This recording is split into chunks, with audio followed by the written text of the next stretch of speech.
very kind, very welcoming, very understanding, very strong, very smart, hardworking, probably just the strongest, kindest, most charismatic person I've ever met.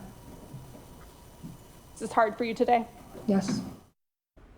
Well, today is day 3 of the Maxwell Anderson murder trial, and yesterday we heard opening statements and testimony from 11 witnesses. Today, more witnesses are taking the stand, and our Jenna Ray has been covering this case from the very beginning. She joins us live right now outside of the courthouse.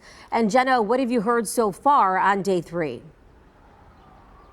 Adriana, that soundbite you just heard from was one of the 2 friends of Sade Robinson who we heard from earlier this morning. Now, both of those friends shared on the stand that they actually had Sade's location in their phones and tracked her at Warnimont Park the day, or in the early hours rather, that she was reported missing. Now, for part of the morning, state prosecutors went through those shared locations. One friend shared locations with Sade on Life 360, a phone app that tracks locations pinged off of cell towers. Both friends we heard from say they called police to report Sade missing.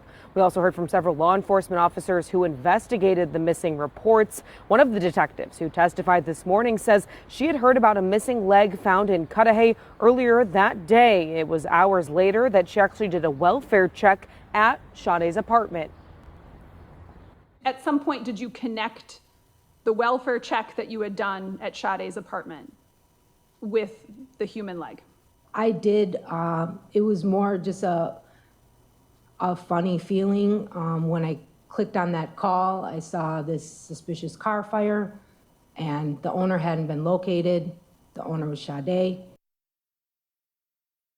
the last hour, we did learn that once authorities obtained a search warrant to go back into Sade's apartment, they found what they suspect to be both meth and THC. The state did argue that they wanted this to be left out of the trial. They said that they didn't think it had any relevance, but the judge sided with the defense, and we could learn this afternoon why the defense is pushing to have both the suspected meth and THC presented as evidence in the courtroom. Again, as always, we are streaming this trial live on TMJ4.com if you want to keep up with live updates. But for now, we're live outside the Milwaukee County Courthouse complex. I'm Jenna Ray for TMJ4 News. Yeah, as the second half of day 3 continues to unfold, there's going to be a lot to unpack on this high-profile case, something that we will continue to stay on top of. Thank you so much, Jenna.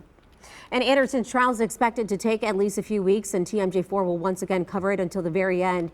You can keep up to date with all of our reporting on air at TMJ4.com or wherever you stream TMJ4 News.